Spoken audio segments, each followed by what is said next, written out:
Hello friends, welcome back to my channel.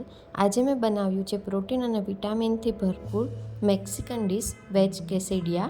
આ dish તમે રાતે ડિનરમાં કે સવારે બાળકોને ટિફિનમાં પણ આપી શકો છો અને બનાવવું એકદમ ઇઝી છે.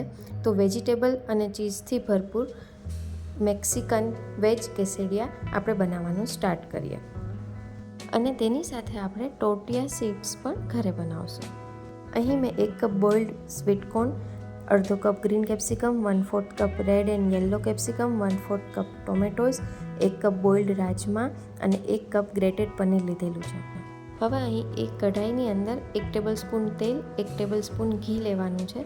તેની અંદર 1 ટીસ્પૂન જેટલું જીરું એડ કરવાનું છે. પછી બધા જ વેજીટેબલ્સ એડ કરવાના છે અને બરાબર પ્રોપર મિક્સ કરવાનું છે.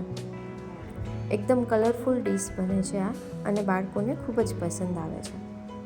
8 થી 10 બેઝિલ લીવ્સ લેવાના છે. જો એ ના હોય તો તુલસીના પાન પણ 8 થી 10 ચોપ કરીને લઈ શકો છો. પછી બરાબર મિક્સ કરવાનું છે.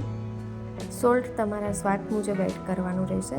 1 ચમચી ચીલી ફ્લેક્સ, 1 ચમચી ઓરેગાનો, 1 ચમચી મરી પાવડર અને લાસ્ટમાં બધું મિક્સ કર્યા પછી પનીર એડ કરવાનું છે. અહીં આ મેં ડીશ મારી ડોટર માટે બનાવેલી છે, તેથી મેં ઓછું તીખું કરેલું છે. જો તમને વધારે તીખું જોઈતું હોય તો તમે ચીલી ફ્લેક્સ અને મરી પાવડર અને રેડ ચીલી પાવડર વધારે એડ કરી શકો છો. હવે આપણે ટોર્ટિયા સીડ્સ બનાવશું. તેની માટે મેં 1 કપ ઘઉંનો લોટ, 1 ચમચી મીઠું અને અડધી ચમચી જેટલી દળેલી ખાંડ, 1 ચમચી તેલ, 1 ચમચી ઘીનો યુઝ કરેલો છે. પછી ધીમે ધીમે તેમાં વોર્મ મિલ્ક એડ કરવાનું છે. મેં અહીં અડધા કપથી ઓછું દૂધ લીધેલું છે અને મીડિયમથી સોફ્ટ લોટ બાંધવાનો રહેશે અને પછી જરૂર પ્રમાણે તેમાં પાણી એડ કરવાનું રહેશે. આ ટોર્ટિયા સીડ્સ તમે એકલા ઘઉંના લોટથી, અધરવાઇઝ એકલા મેંદાના લોટથી, અધરવાઇઝ મેંદો અને મકાઈનો લોટ મિક્સ કરીને પણ બનાવી શકો છો. ઘઉં તથા મકાઈનો લોટ મિક્સ કરીને પણ બનાવો છો. અહીં મેં મારી દીકરી માટે બનાવ્યું છે, તેથી મેં ખાલી ઘઉંના લોટનો યુઝ કરેલો છે. આવી રીતે એક સોફ્ટ લોટ બાંધવાનો છે.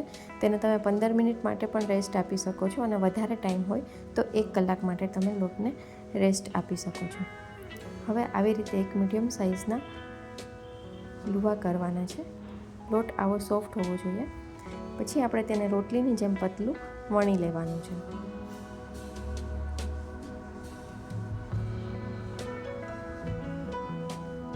તમે જોઈ શકો છો આવું પતલું વણવાનું છે અને તેને બંને સાઈડ કાચું પાકું શેકી લેવાનું છે. આવી રીતે આપણે બધા લોટની રોટલીને કાચી પાકી શેકી લઈશું.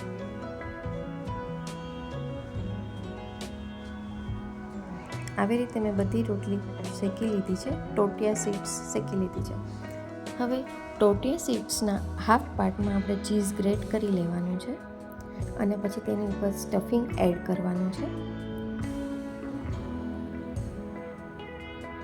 તેની પર ફરીથી ચીઝ ગ્રેટ કરી લેવાનું છે. આવી રીતે આપણે બીજું કેસેડિયા પણ રેડી કરી લઈએ અને હવે તેને એક તવા પર શેકી લઈએ. મેં ઘીનો યુઝ કરેલો છે, તમે બટરનો યુઝ પણ કરી શકો છો. એવી રીતે બંને બાજુ કેસેડિયાને ક્રિસ્પી શેકી લેવાના છે.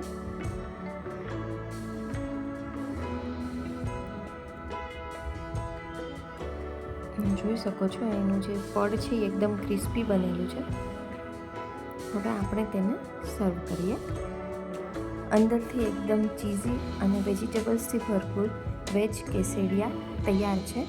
આ એકદમ ઇઝી રીતે બનાવેલું છે, તો તમે પણ તમારા બાળકોના ટિફિન માટે આ રેસીપી જરૂરથી ટ્રાય કરજો. વિન્ટર કે મોન્સૂનમાં આ રેસીપી ખાવાની ખૂબ જ મજા આવે છે. તમે પણ આ રેસીપી જરૂરથી બનાવજો અને તમારા બાળકોને પસંદ આવી કે નહીં મને કમેન્ટ્સમાં જણાવજો અને મારી ચેનલને લાઇક, શેર અને સબસ્ક્રાઈબ કરજો. Thank you.